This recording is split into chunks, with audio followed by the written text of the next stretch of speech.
En el video anterior habíamos llegado a dibujar el diagrama de cuerpo libre en el que habíamos incluido esta fuerza de amortiguamiento viscoso. Veamos que corresponde a un término más en nuestra ecuación de movimiento. Ven que hemos escrito esta fuerza viscosa como contraria al vector velocidad y con módulo igual a este parámetro B, que habíamos dicho que depende fundamentalmente del fluido y de la forma del cuerpo, por el módulo de la velocidad. Les dejo pendiente la idea de que este diagrama de cuerpo libre, donde aparecen una fuerza roja que representa a la fuerza que hace el resorte y una fuerza azul representando la fuerza viscosa, no está completo. Reordenamos los términos, dividimos por la masa y llegamos a la nueva ecuación que define el movimiento. Tengamos siempre presente que lo que estamos buscando es una ecuación que nos dé posición, en este caso en el eje X, en función del tiempo, para poder ubicar en todo instante a nuestra masa m. ¿Qué relación tiene esta ecuación de posición X en función del tiempo que estamos buscando con esta ecuación de movimiento? En que esa ecuación de posición en función del tiempo es la solución de esta ecuación diferencial. No perdamos de vista eso. Pensemos. Apareció un término más en nuestra ecuación y esto va a complicar la solución de esta o la resolución de esta ecuación diferencial. Pero pensemos lo siguiente, más allá de la matemática. Sabemos ya cómo se va a mover esta masa m para el caso en que no hubiera nada de amortiguamiento, que pudiéramos despreciar todo tipo de disipación. Supongamos ahora que aparece una fuerza de amortiguamiento, pero que sea muy chiquitita, muy chiquitita. ¿Qué les parece? ¿Cómo se va a mover ahora nuestra masa m? Es bastante intuitivo pensar que se tiene que mover bastante parecido a cómo lo hacía cuando no había fuerza de amortiguamiento. Si lo que estoy agregando ahora es un pequeño cambio, no puede ser que cambie demasiado. Lo que sí está claro que aparece ahora una disipación de la energía. Será lenta esa disipación de la energía, pero no puedo dejar de considerarla. ¿Estamos de acuerdo? Por otra parte, supongamos por el contrario que el amortiguamiento sea pero muy grande, comparado con la fuerza del resorte siempre, ¿no? ¿Qué les parece? ¿Cómo se movería en ese caso de un gran amortiguamiento? Y en ese caso puedo pensar que, por ejemplo, podría no llegar a oscilar directamente y detenerse en forma más rápida. Esas ideas intuitivas que tenemos se relacionan con las soluciones matemáticas, digamos, de esta ecuación diferencial. Podemos pensar que van a aparecer 4 casos. En realidad pueden reducirse a 3, como vamos a ver. Por un lado, vamos a decir que cuando ese amortiguamiento, representado a partir de este parámetro gamma, coeficiente de amortiguamiento, que como ven incluye a este parámetro B, el que dependía del fluido y de la forma del cuerpo, cuando ese parámetro gamma sea menor que 2 omega 0, entonces habrá un tipo de régimen, un régimen que vamos a llamar subamortiguado. Si por el contrario este parámetro gamma es mayor que 2 omega 0, el sistema será sobreamortiguado. En el límite entre estos dos casos tendremos un tipo de amortiguamiento que vamos a llamar crítico, cuando gamma sea exactamente igual a 2 omega 0. El cuarto caso que les decía podríamos considerarlo para cuando gamma es igual a 0. O sea, cuando no hay amortiguamiento viscoso, que sería el caso que estuvimos analizando anteriormente. Dejo pendiente esta pregunta porque tiene una importancia menor. Pensemos ahora en este régimen subamortiguado. ¿Se acuerdan lo que les había hecho pensar anteriormente? Arrancamos estudiando casos de oscilaciones sin nada de amortiguamiento. Si ahora agrego amortiguamiento, pero ese amortiguamiento es bajo comparado con las otras fuerzas puestas en juego, cuya resultante es, en este caso, la fuerza restitutiva, en ese caso el movimiento no tiene que diferir demasiado de lo que ocurría en las oscilaciones sin amortiguamiento. Les muestro cómo queda la solución de la ecuación diferencial en ese caso. Aparece un parámetro A, una exponencial decreciente con el tiempo, dependiendo de este parámetro gamma, aparece un coseno, pero donde la frecuencia de ese coseno no es ahora omega 0, sino que es omega 1, que depende de omega 0 y de gamma. ¿De acuerdo? Miremosla con un poco de detenimiento. Fíjense en esta simulación cómo es el movimiento. Ven que se parece a las oscilaciones libres. ¿En qué difiere? En que ahora el alejamiento que tiene la masa respecto a su posición de equilibrio es cada vez menor. Me refiero al alargamiento máximo a partir del equilibrio. Ven que va disminuyendo con el tiempo. ¿De acuerdo? Vamos a ir notando algunas otras diferencias en las siguientes diapositivas.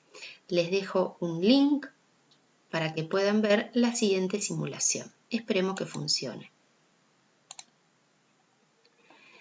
Fíjense, tengo con los puntitos negros posición de la masa M en los distintos intervalos de tiempo. ¿Qué pretendo que notemos con este video? No confundir trayectoria con esta curva que representa posición en función del tiempo y que en este video queda en negro. Ven que la trayectoria sigue siendo una recta, se mueve sobre el eje X, pero la posición en función del tiempo resulta de la unión de estos sucesivos puntitos negros. Les pido que después revean el video y noten lo que aparece aquí a la derecha, qué es lo que va pasando con la energía. Van a ir notando que la energía mecánica total, que es en parte elástica de deformación y en parte cinética, si bien se va pasando de cinética a potencial, va cambiando a lo largo del tiempo.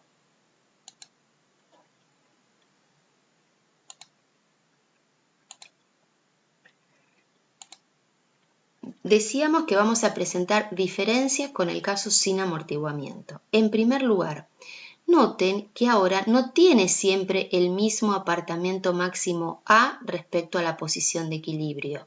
Puedo pensar que ahora aparece definida no una amplitud, sino una función amplitud, que depende de un parámetro A, depende del tiempo, tiene un decrecimiento exponencial con el tiempo y depende del coeficiente de amortiguamiento gamma. Otro cambio notable es que la frecuencia ahora del movimiento no es más la frecuencia propia omega 0, es esta frecuencia omega 1 ahora que se relaciona con algo que voy a llamar pseudoperíodo, no período, pseudoperíodo, y en la siguiente diapositiva aclaro por qué lo llamamos pseudoperíodo. Noten que esta frecuencia ahora omega 1 es siempre menor, ven este signo menos, es siempre menor que la propia.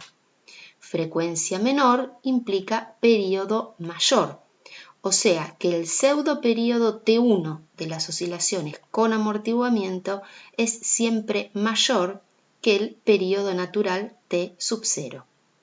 Estos son los dos cambios notables que aparecieron en estas oscilaciones cuando aparece esta fuerza de amortiguamiento viscoso. Un decaimiento exponencial de la amplitud tanto más rápido cuanto mayor sea gamma y un cambio en la frecuencia de la oscilación. ¿Por qué le llamamos pseudoperíodo? Pseudoperíodo y no período, porque notan que no vuelve a pasar la masa por la misma posición con la misma velocidad como ocurría con el período.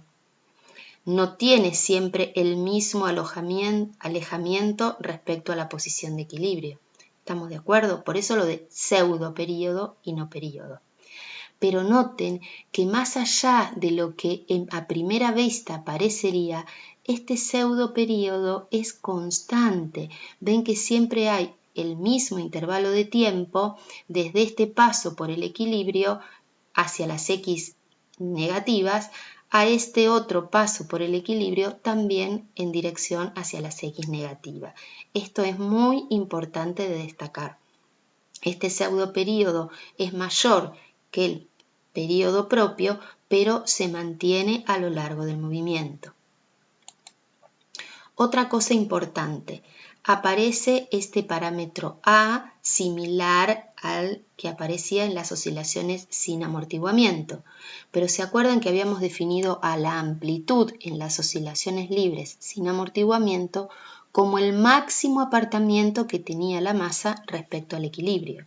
Fíjense que en este caso no puedo seguir con esa idea, porque fíjense que esto es la amplitud A. ¿Ven que la masa M, cuya posición está definida por esta curva roja, nunca estuvo en la posición A? Nunca estuvo alejado del equilibrio una distancia A. En este caso partió de la posición X igual 0, o sea, partió del equilibrio con velocidad hacia las X positivas.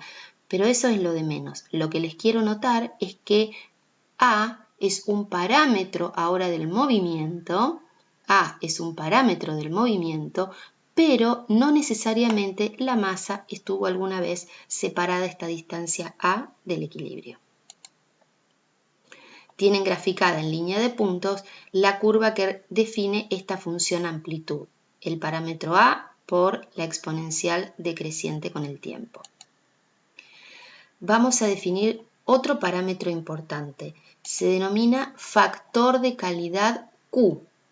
Este factor de calidad Q lo vamos a calcular haciendo el cociente entre la frecuencia propia dividido el coeficiente de amortiguamiento.